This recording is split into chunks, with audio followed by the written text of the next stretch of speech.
मध्य प्रदेश के सिंगरौली जिले में बंधाकोल ब्लॉक सहित अन्य कोयला खदानों से प्रभावित ग्रामीण अपनी जमीनों के मुआवजे, विस्थापन और पुनर्वास को लेकर जनसुनवाई में अपनी समस्याओं को उन्होंने बताया। तेंदुहा में एसडीएम और बंधा सरपंच कंपनी के प्रतिनिधि भी इस जनसुनवाई में शामिल हुए। ग्रामीणों ने जनसुनवाई में कहा कि जब तक उनके परिसंपत्ति का पूरी तरह से मुआवजा नहीं मिल जाता, तब तक पेड़ों की कटाई बंद होनी चाहिए। ग्रामीणों ने मांग की कि प्रभावित परिवारों के सदस्यों को कोयला खदान या संबंधित परियोजना में नौकरी दी जाए। भारत की ऊर्जा राजधानी के रूप में सिंगरौली को जाना जाता है। अपने कई कोयला खदानों और बिजली संयंत्रों के कारण इससे विस्थापन संबंधी चुनौतियों का सामना करना पड़ा है। आज बंधा परियोजना की बैठक थी और बंधा परियोजना में कलेक्टर के यहाँ हम लोग 13/1/26 को बैठक किए थे।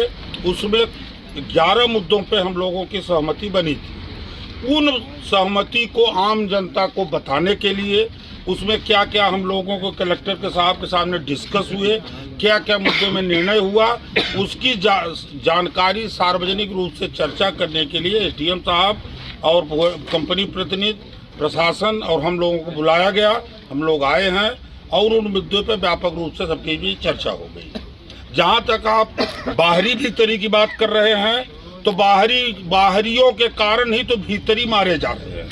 उन्हीं के वजह से महल बने हैं, जिनको आप बाहरी कह रहे हैं। 40,000 50,000 रुपये आप लोगों ने बेचा है, जिनको आप बाहरी कह रहे हैं। भूअर्जन एक्ट में न कोई बाहरी है न भीतरी है, जबकि इसी जिले में ऐसा नहीं है।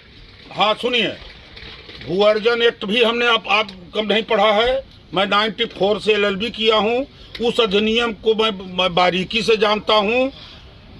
कंपनी आने के बाद जिन लोगों ने मकान बनाया, जिन लोगों ने जमीन खरीदा, उन्हीं के कारण आज हम लोगों के गांव लोकल लोगों को समस्या जा रही है। आप लोगों ने क्यों बेचा ऐसे लोगों को जमीन? तो आपने क्यों आके खरीदा? आपके घर हम बुलाने गए थे कि आके खरीद लीजिए।